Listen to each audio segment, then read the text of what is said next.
when we talk about this Ben Simmons performance last night, it's called historic because of certain caveats in there, 5 steals, shooting 80%. He just had a really good game, right? That's the best way to look at it. Yeah, and he's been absolutely incredible without Joel Embiid, and you can see why the Sixers organization always stresses about the fit with their 2 best players.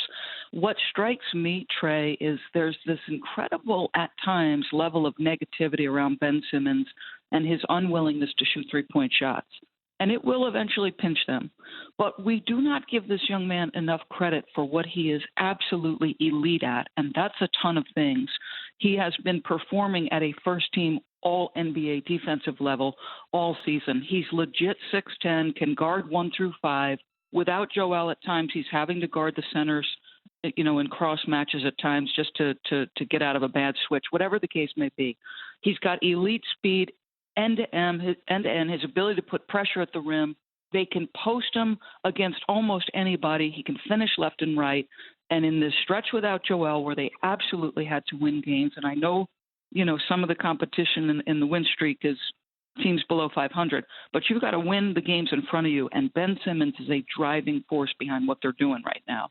I guess it's a compliment to him in a way, Doris, because talking about him with other greats, LeBron James was talked about early in his career. Well, he's doing this really great, but he needs to improve on this, this, and this. And he did. Giannis Antetokounmpo, he's doing this great, but he needs to improve on this. And he went out and he did that. And I guess that's what everybody's waiting to see. Okay, Ben, you're playing great, but there are things you need to improve upon. Benny. And we haven't seen any of that yet. Is that fair? It's totally fair. And I wonder about this is a 23-year-old young man who was given a max contract, who has been named an all-star and will be again this year. And in his mind, he knows what he's great at, and he can affect winning in a lot of ways. Where this will show and what ultimately will motivate him is he'll get exposed against the best defenses probably after the first round of the playoffs or maybe before. And that is what's going to spur him to change things, because he has not taken a three-point attempt in over a month. And this was after Brett Brown had said to him, you can tell his agent, you can tell his family, tell his girlfriend, tell whomever, I want at least 1 3-point attempt per game. So there's something there, and I don't know what it is. And it's not going to really come into sharp focus until the postseason, when you get the elite defenses that expose your weaknesses. Talking to Doris Burke, our ESPN NBA analyst, going to be on the call for Sixers at Raptors Wednesday, 7 Eastern on ESPN. And just one more getting into the Sixers. You mentioned this all happening without Joel Embiid. We know how much Joel Embiid has meant to this team, but is there anything to read into with this, or is it just him stepping up with a guy out? It's that, and there is nothing to look into it, because if you look historically over their time with Joel Embiid, to me, he has the potential to be the best low-post center in the league. They can direct post him. He's got incredible touch. He's got face-up game. Their on- and off numbers defensively without him typically really show you how important he is. I am in no way suggesting you don't need Joel Embiid. This is a guy in Ben Simmons who's helped buoy them in a tough stretch, but they need Joel Embiid. I would read nothing else into it. Doesn't change the fact that there's still, that static – that dynamic, boy, who are we when both are on the floor? Because that question is real. Doris Burke with us. They clearly need Joel Embiid, and the NBA clearly needs something, and that something is coming tomorrow. It is Z-Day, Doris, as we're going to be ZSPN one more time, as Zion Williamson makes his debut for the Pelicans, a game you can see on ESPN. And I guess the question I have for you is, we're talking about this debut in ways that we sort of talked about the debut of a guy named LeBron James a few years ago, and I'm not sure that's fair to Zion. What are realistic expectations for him as he begins his NBA career?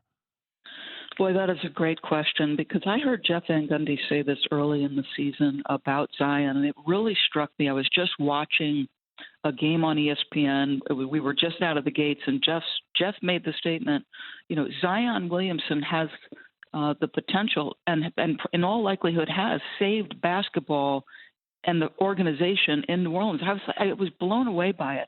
But that is the power of the draw of this young man, despite his tender age and there is just something so compelling about his athleticism, his basketball skill, and his personality. He just has that it factor.